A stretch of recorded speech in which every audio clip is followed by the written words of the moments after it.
Welcome to another episode of Tech Talk Radio. I'm Andy Taylor. I'm Matt Jones. And I'm Justin Lemme. Welcome. And well, good to have you here. We were hoping Sean would be in, but he's got an uncontrollable child right now. That's it. Which- That was his quote. That was his quote, not ours. He said it, not us, right? Did you know that you can make chloroform at home with 2 ingredients? Did you know that you can get arrested for that? Only if you get caught. You probably shouldn't even mention it. All right, this is kind of weird Come too. on, Matt. This is why you don't have children, Matt. Yeah, that's why I got dogs. Yeah, exactly. This is your Saw your- choice. Is that a corgi that you have? One of my 3 is a corgi. There are 2 types of corgis. There are Pembroke corgis, which have the little bunny butts with no tails, and then there are cardigans, which is trip. Cardigan corgis have a long foxtail, and they're actually a working herding breed. So they are used mainly in the UK for like a herding dog. How They do have they ton- herd with those little legs? Yeah, I was going to say, how do they keep up with that? Here's the thing. Cardigans stand a little bit taller than Pembrokes. They're a little thinner in the torso. And when Trip wants to move, that little dude can book it. He Really? easily keeps up with all the other dogs at the dog park. And the best part is, this was why the corgis were bred to be herding dogs. When like a sheep, a goat, a cow, when they get mad of the dog nipping at their heels and they go to kick, they kick, and the corgi looks up about 2 feet and is like, ha, missed. Oh man. All right. So the show's a little different this week. This is not a broadcast show. This show is not being aired on the radio. It's being just, we were going to do just kind of a no show this week because of the big event that's going on in Sahuarita. But then we said, no, let's get together and let's pop it onto the web. Wait, hold on. This is fun. not going on the radio? No, not on the Oh, radio. fucking finally. I don't have to say flying monkey farts. Thank. You guys have been waiting to say that, haven't you? We have been asking for an unedited show for about, let me check my notes, 10 years? Didn't we have a show and the title of it was "We're Gonna Get Sued" because we talked about uploading it to YouTube unedited? See, now here's what you do, Andy. You throw a mature content on Spreaker and you just run with this because I guarantee you this is going to be the best show we have ever done. Well, we let's hope. we are gonna ride the wheels off this bitch. This is gonna be fun. All right. So let's before the show, we were doing kind of a pre-show. We were talking about AI. And let's face it, Sure. it's one of the big things. Everybody's talking about AI. The big thing. I just got a notice the other day that Alexa Plus is now available if I want to have more of an AI experience with the Alexa. I'll be honest with you, I use the Google Gemini. If I really want AI and I want to find out something, I'll use that. But there's so many other options that people are suddenly going, wait, it'll do that for me? Yeah. It'll do it. It do so much. I mean, I've been experimenting with a bunch of these different A's, same as Matt. But it's funny is before I get into that part, but it was I watched a YouTube video last night about Apple, and it was talking about Apple's intelligence, and it was talking about how the strategy that Apple has, and this was my big problem with Apple over the years. Remember, I always kept mentioning how Apple would always just steal things from other companies, like, oh yeah, we've had that for 5 years. All of a sudden you get this. And it's kind of the same idea was happening with Apple Intelligence, but yet this time it's not really working out for them. Well, because, Siri is still dumber than 2 bags of rocks. They didn't even make Siri. Yeah, exactly. Well, Wait, yeah, really? first off, they stole it. Yes. Siri was originally an app that you could download from the App Store. I remember downloading it when I had an iPhone. And then all of a sudden one day they're like, hey, we're shutting this down because Apple bought us and it's going to be packaged into the next release of iOS. And it was a piece of shit. God, that feels good to say, compared to the app that I had used before. Sorry to interrupt. Continue. It still sucks. But the thing is Apple is doing their Apple-isms and they're letting other people develop these AIs, and then they're just gonna take that and then try to make it their own. But this time, with AI moving so quickly and so many different companies jumping on board, Apple is starting to feel the heat, and they're being left in the dust. And this might be the final straw with Apple because they haven't innovated anything in the past decade. And then with this AI thing. Now, I'm getting off on a tangent. So going back to the AI, you're right. There are so many options. Like Right. what do you need it to do? I mean, Well, I use it for coding at work. I use it for writing bedtime stories for my kid. Um, it's amazing. All of them are amazing, but there's good parts about some and there's bad parts about others, you know? right, Yeah. right. Well, companies got to make the money when it comes to all this development that's going in. One of the big names that everybody's heard is, of course, ChatGPT, Sure. OpenAI, OpenAI. Yeah. and people continue to use it. I use it. I'm very happy with what it can do for me. Do you But pay for it? no, I don't. I See? do. Okay. Yeah. Right? If you pay for it, just a quick little caveat. If you pay for an AI model, you are going to get access to better features, just like you would with any other thing that you pay for. So if you try something for free and you're like, I don't know if this is going to do what I want it to do, try the paid model for a month and see what Right. happens. Now you've been experimenting with Grok, which is a part of X, right? Yeah, XAI. Well, Right. actually, XAI now because XAI owns X and XAI, but that's a side note. But Right. yes, it is from X, which is from ipso facto through Elon Musk's companies. But XAI's Grok model, I've used them all. I mean, like we were talking pre-show. I've used ChatGPT. I've used Gemini. I've used what was that? DeepSeek. DeepSeek. Yeah. Yeah, I've used Midjourney for image. I've used Grok. I used it basically every one of them except for the one that Matt mentioned, Pembroke. Um, Perplexity. Perplexity. Yeah. Perplexity. Why did I say Pembroke? I don't know. Whatever. Corgis. Oh, that's why. There we go. Corgis. Yeah. Okay, I got confused. Anyway, I'm going to yes, make mine and it's going to be Corgi AI. there you go, Corgi. Ooh, AI. there you go. But honestly, I've personally, in my particular situation, what I use AI for, I found Grok to be the most accurate, the best, the most thorough, whereas ChatGPT just spits out bullshit.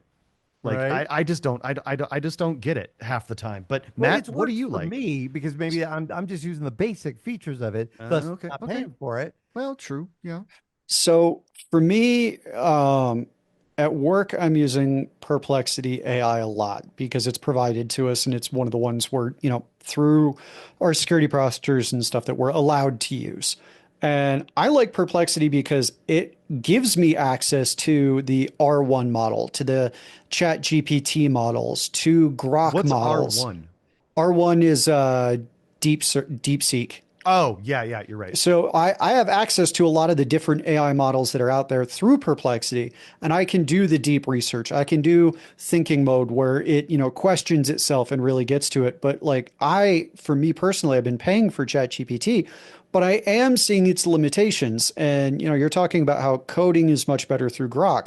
We've discussed on previous shows, the home lab that I'm trying to build, and I have seen ChatGPT's limitations with that. And I did it with 4.0. I tried 4.5. I tried O3 mini, O3 mini high. And there were times where I'd be like, hey, we're not using this built-in solution for DNS. We're using this solution for DNS. And then 3 queries later, it's trying to do the old one. And Yeah. I am one of the people that was always doing please and thank yous when I was Yeah, yeah, using yeah, yeah. the Home For when they Assistant. take over, right? I Yeah. wiped out all that goodwill in a night. Yeah. I'd Really? been fighting with this thing for 12 hours and it went back and changed the AI. And I'm actually typing in there. I'm like, and I can finally say this. And I'm so happy. I was like, you dense mother. We have covered this 17 times. Stop trying to use the old damn DNS. This is what we're using. And it's just like, I know. okay, got it. Hey, just because I'm an AI, words hurt. And I'm like, I'm going to make the words hurt if And you then it's don't like- get this damn DNS query right. So And then it's like, here's your DNS, and it's the wrong one again. and it was 2 queries later. It's like, we're going back to using Resolve DNS. And I'm like, that's not what It's 2 a.m. I am swearing worse than a sailor. I should probably hang this up. I You're should a probably walk developer. away for the day. I'm Oh, good. I'm fine. I urge you, Matt, to try 1 month of Grok Premium and tell me what your thoughts are when it comes to coding. Pricing on it is not that bad, right? $8 a month. That's not That's bad. less than I'm paying for ChatGPT. And Well, my personal favorite thing with the AI lately is like Sam, the head of OpenAI, is like complaining. He's like, well, DeepSeek went in and stole all the data to train their model, and they shouldn't be allowed to do that. There's the I pot mean, calling the he's kettle like, black I right mean, there. we did it, but they're China, so they shouldn't be able. Shut the up. Sit down and shut up. I mean, Your everybody's ass doing this. your ass is the reason that my favorite Reddit app is gone. And I have to Hmm. use their shitty in house app because Reddit was like, oh my God, who is pulling like 6 terabytes of data a day? Oh my God, who could it possibly be? I think it might have been OpenAI. And they're like, well, now we gotta get our bag Get if your you're money back. doing that. So every AI call is now going to be like $500, and Reddit is Fun, which was the best Android Reddit app, is like, Hmm. there are 6 dudes in a back room coding this. Do you think we have that money? Yeah, And no, now that they're all exactly. shut down. That's exactly why they did it. And Reddit is gonna, they're gonna figure it out. They effed around. They're gonna find out. But I gotta say, to turn a quick little page on that, I gotta say, there's one cool thing. Misa has finally been dabbling in AI, and whoa, there's a new trend going right? on right now with ChatGPT, especially with Studio Ghibli. Now, do you guys know? Matt, I know you know who Studio Ghibli is. Andy, Yeah, um, it's like anime, right? it's They it's make it's anime. it's the most famous Japanese anime company of all time. They've made My Neighbor Totoro, It, Spirited Away, it's Castle in the Japan Disney. Sky. It's Japan Yeah, Disney. yeah. It's Japan Disney. Yes. So Misa took a photo, and Andy, you have permission. You I can saw put the this up on photo. the website. Put this up on the website. But All we right. took a photo of us. It was last year at Brews Beers, which is our neighborhood brewery. There was during a summer concert series, and she took a quick little, candid photo of the three of us, and put it into ChatGPT, and it came out amazing. Yeah, I it mean, I looks really love it, good. and I especially love Eric's face. I Right? just love how he's looking like, what the hell do you want? Like, I love it. It's so good at what it did. Right? Like, I Exactly. have never seen Eric have more of a face of get that damn camera out of my face. Yeah, well, that's kind of what he was feeling at that moment. But when it turned it into the Studio Ghibli, it just made it so much better. It Like looked cool. it really looks cool, and they even got the background that with the brick wall and the stained the water stains on the brick wall and the wooden fence. I mean, you got to put this photo on the website because But here's the thing. So Misa did it, right? yeah, she just So took a picture and uploaded it to ChatGPT and said, "Make this Studio Ghibli." wow, that's The pretty the amazing.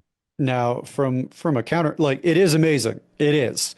But it does start to raise questions of like, when is some of this going too far? Because it does a fantastic job doing uh Ghibli's exact art style. But I mean, this is a man, okay. We had Walt Disney, who eventually was just like, I'm done, I'm out. Yeah. Ghibli, like, every time he's like, I'm going to retire. And then they're like, all right, cool. Right off into the sunset. You've done enough. And then 3 weeks later, he basically boots the door to the studio back open. Is like, I have another idea that Yeah. we need to do before I can retire. But every single frame of almost every Studio Ghibli movie is drawn by hand. I Yeah. saw a really cool picture of Wow. this like awesome, and that's why like the food in Studio Ghibli movies always looks so amazing. There was a picture of like this awesome bowl of fried rice, and then the picture before it of like every single grain and everything is coded that they have to go in by hand. I do truly think that like while this is amazing, it's also the utter antithesis of his Hmm. dream and what he believes. And it's one of those where I'm Absolutely. like, this is going to be a great trend right up until the lawyers are like, knock that Well, shit off. okay, okay. Well, real quick. This I look at it a little bit differently. I do agree with you that I believe that Studio Ghibli is the last of its kind. I don't Hmm. believe we'll ever see another animation studio that does things by hand. I don't think we'll ever see a style so unique and so personal as Studio Ghibli. Unless ever it's a again. one-person project, maybe. Well, I mean, yeah, but they're never going to reach that kind of level of fame with that kind of thing with one person. But on the contrary, in a way, I kind of feel like this is paying homage to Studio Ghibli because they are not doing anything copyright. They are not copywriting any of his work because these are all unique characters. They are doing it in the style. And what is the best form of Imitation is the best There form you of go. flattery. There you go. Now, Yeah. and to Andy's point and to Justin's point of a dying art, 2007, Disney had a live action / animated movie called Enchanted. Oh, Amy yeah. Adams starred in it. Yeah. I And, love that movie. and that movie is great. It's Wait. You give me a hard time for liking Hallmark? Oh, But come The on. music. don't There's start. other things No, outside of Hallmark. no, don't start. This Disney is why versus I Hallmark. drink, Andy. You watching Hallmark and TLC. This is why I drink. It's why I'm I so need a beer. angry. But here's the thing. So in that movie, it flips between live action and like classical Disney animation. The movie almost did not get made because they could not find artists who were still trained in that style. Yes. In that style of hand-drawn animation. They were like, Well, look we at- need to tap in. They were like, The we need to. same. Oh, I'm sorry. Go ahead. I'm sorry. They were like, we need to tap in for our dream of this to old school Disney. We want the animation to look old school Disney. They were a victim of their own success. There was no one doing old school Disney animation like that anymore. Almost all the students at that point were 3D or computer generated because you can do computer generated that looks hand drawn, but they wanted that authentic feel to it. And the movie almost did not get made because of it. So you're right. It is a very dying art. What was the one from Who Framed Roger Rabbit? Was that Warner Brothers? Oh, so good. No, it was Disney. Yeah. No, that was not Disney. It was Disney. No, I think Warner Brothers did Who Framed Hold Roger on, Rabbit. I'm Was it? getting They it. have a ride at Disney. See, called where's Who- Sean when Who we need Framed him? Roger Sean Rabbit. is like the Google Foog master. No, but that's the same thing. It was mixture of live action. I think that was the very first one they ever did, wasn't it? It was. No. It was the very first with live action and animation as well. No, And no. Christo Yeah. No. The- so what? What? What? You guys are missing Mary Poppins. Mary- Poppins. Dick Van Dyke. Dance with the Penguins. It was just the penguins. We're talking about the whole damn movie. Okay. but he Well, still no, danced I with can the see what Penguins. he's saying. I Okay, can that's see the what he's first saying. I can see time. what he's saying, and I will give that to him. It's not the very first time. I will The retract very that first statement. full-length movie. Full length. Also, can we all agree Dick Van Dyke has the worst damn English accent known to mankind? I would not know what to say about that. I thought it was jolly good. It was made. The movie was made by Disney's Touchstone Pictures, and Touchstone. and Warner Brothers would only allow use of their biggest cartoon stars, Bugs Bunny and Daffy Duck, if they got as much screen time as Mickey Mouse and Donald Duck. Yep, For that's that what it reason, was. they were always in pairs. Yep. Right. And then Tweety was in it. Yep. Daffy and Donald in the parachute scene with Bugs and piano battle between Daffy and Donald, the parachute scene with Bugs and Mickey. This was continued with Porky Pig and Tinkerbell at the movie's ending. What a great movie Oh, that yeah. was. Oh, it was. Roger Rabbit was great. Did they do a sequel? Was there a Who Framed Roger Rabbit 2? I I don't think so. I don't think so, but I thought so. but I can tell you that movie Jessica Rabbit definitely spawned a love of redheads for an entire generation. And now you're married to one. Yeah, I'm speaking from experience. Is there a little bit of a connection there, Matt? Little connection? Yeah. Listen, I've always had a thing for redheads, and anyone who knows me will tell you that that's true. Okay. Well, fair enough. And then, of course, you had the great late Bob Hoskins, who was awesome in that. That was awesome. Such a great movie. Such a good movie. My favorite Bob Hoskins has still got to be Smee in Hook. Oh yeah, totally. Yeah, I Oh never saw yeah, that. he plays the deckhand in Hook. Yeah. Yeah, Right? he's Captain Hook's right hand man, Smee. There was another one called Shattered with Berenger and him, and it's a great movie. He plays a detective, like the kind of detective that goes off on his own, not a cop, private detective. He's really good in it. So if you ever So- didn't see that one, just going back to our original topic, I don't even know how we got into this, with this whole thing, but we're talking about AI.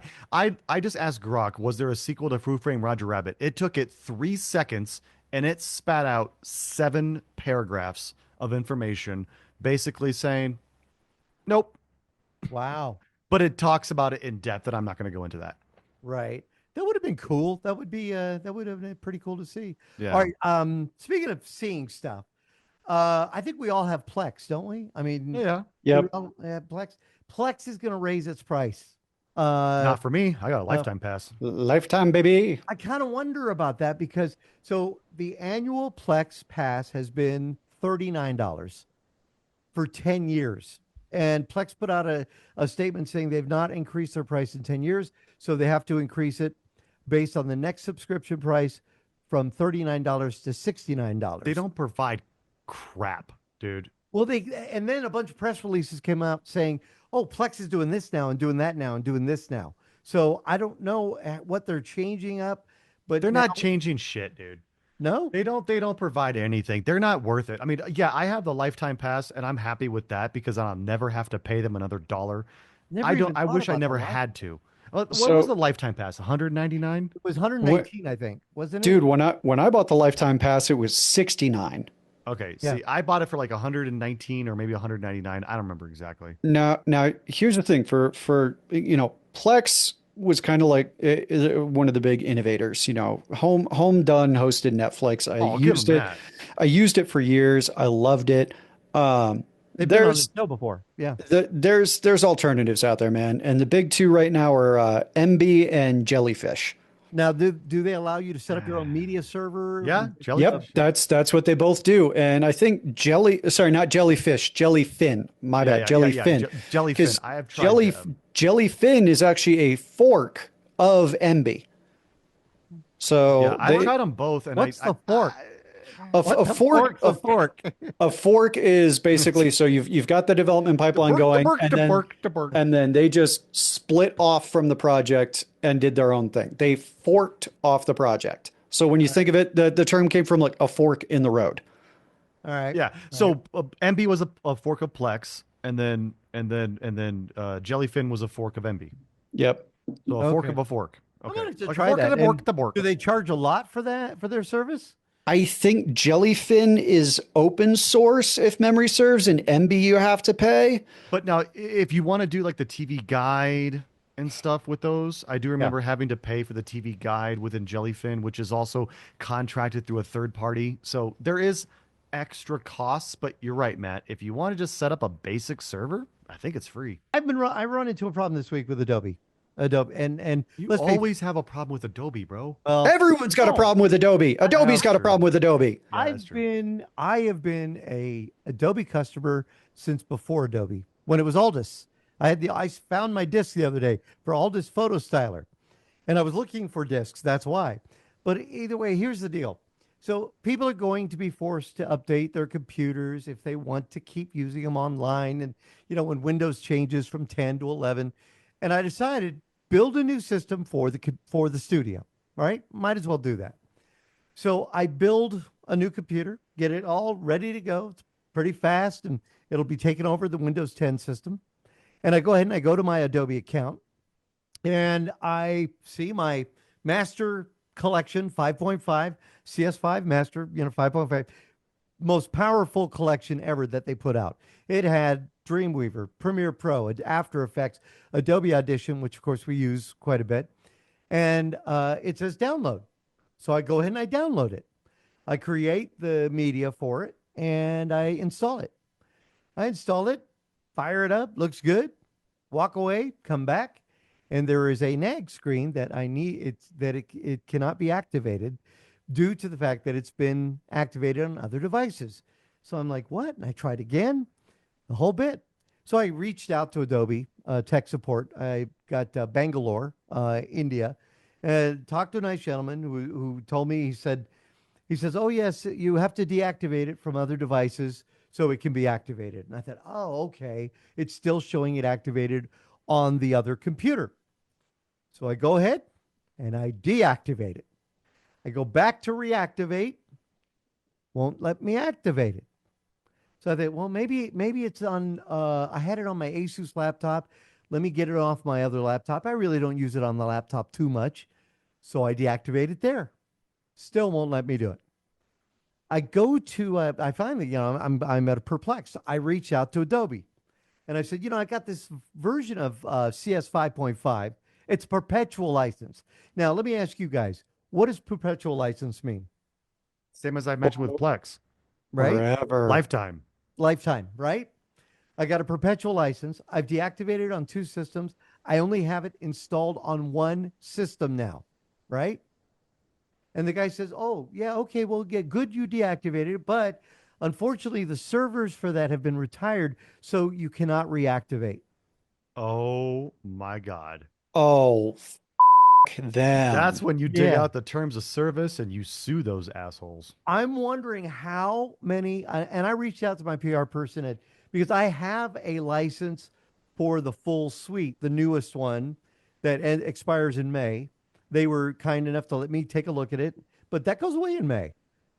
And I reached out and say, what are you going to do when people who have perpetual licenses for products suddenly can't use them anymore because they wanted? You're going to prepare for a lawsuit. That's what you're going to do. I'm wondering, and I don't know if using PC Mover on that one system is going to let me move it over. I think I'm screwed. So luckily, I reached out to Matt and I said, "All right, what's a good replacement for an audio program so I can record the show?" And he said, "Reaper." And I looked at Reaper. Reaper looks good. It's a little different layout, but it means all my multi-track, because I edit multi-track, all my multi-tracks are gone because those are done in Adobe. So is Reaper better than like Audacity? Yes, by long, long, long and far. Okay. I'm going to start using Reaper then. Reaper is I've got a buddy who is actually his side hustle is he's a voice actor for audiobooks. He and I were theater majors together, and he's the one who turned me on to Reaper. He uses that for every audiobook he records. And I am in the process of trying to actually do my own little podcast. And I'm using Reaper. Moonlighting. Listen, Is this listen, man, I cheated on you 2 weeks ago. I was on a different podcast. It hasn't been released yet. I'm sorry. is real quick, is Reaper this whole license thing? Is this a nagware or is it really open and they just like, And then hey, do you if want to support us? If you like it, and you get what, 60 days? Then 60. 60 days to try it out. And if you like it, they'd love so you to do buy get it. so it is for $50. shareware or not shareware, but yeah, okay. It- So yeah, I can it's- try it.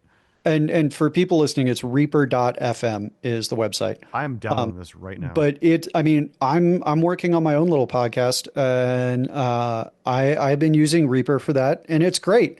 It works really well. You know, there's a touch of a learning curve if you're moving over to it or if you've never done anything like that before.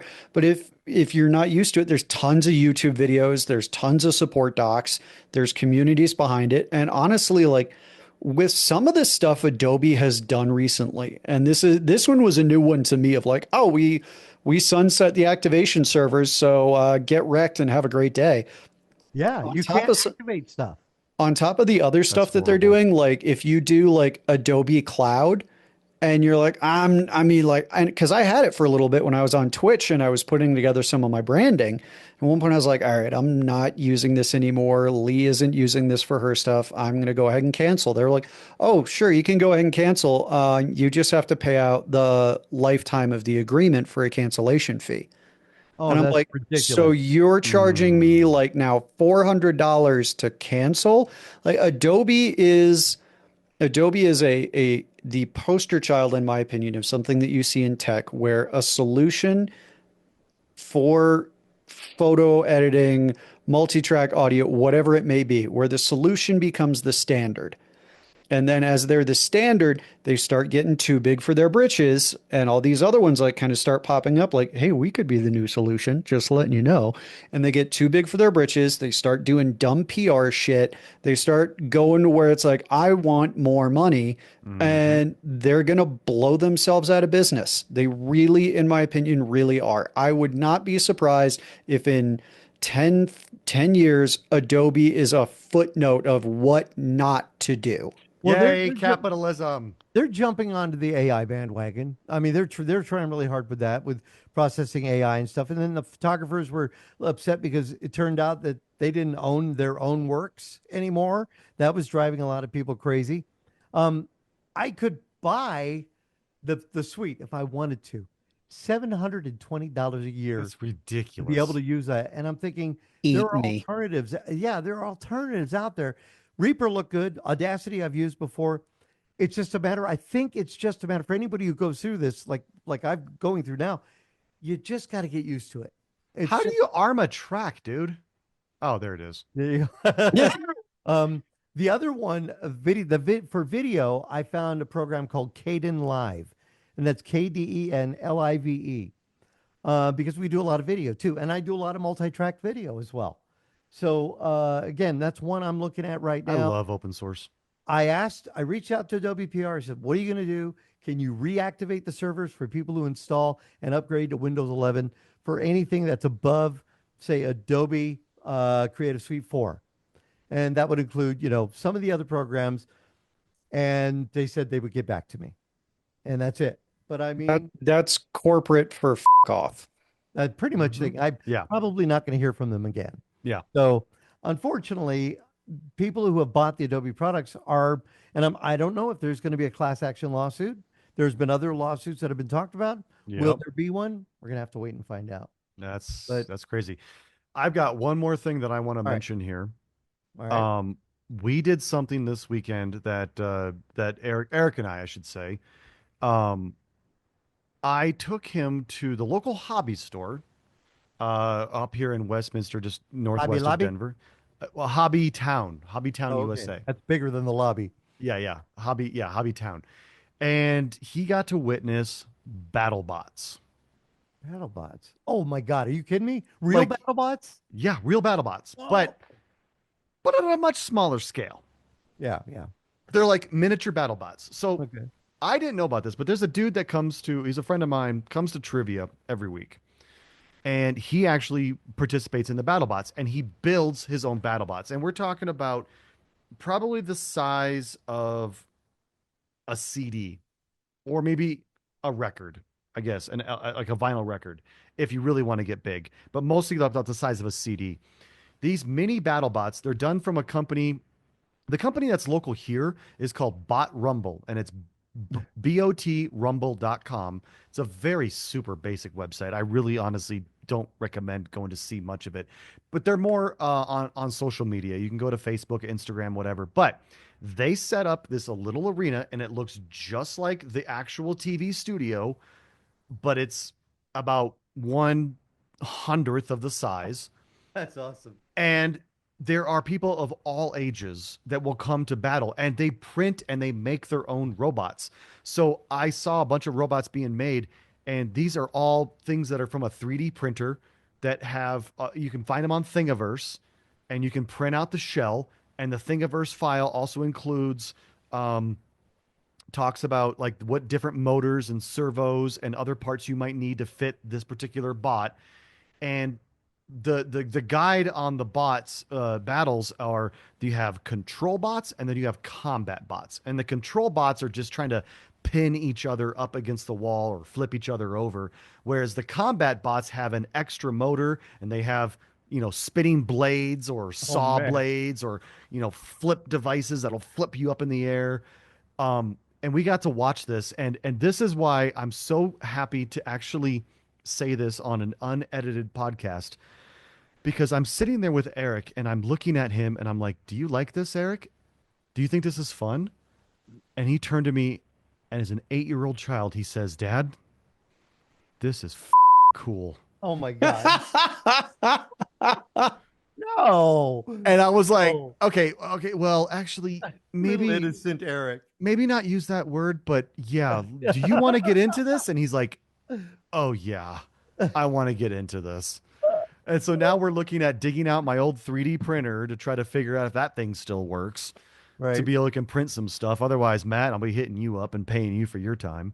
No, it's fine. Glad to And do that. he wants to get into BattleBots now. And this is cool because he was watching kids that were his age. There were 6, 7, 8-year-olds going against 22, 23, 24-year-old neckbeards. But it was great.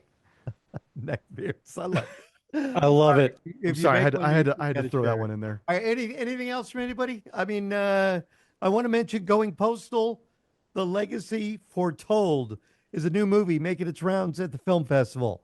So it's It's a movie about the company. about Vince Desi, about the creation of the game Oh my God. and how Wait, what was crazy it it called was. again?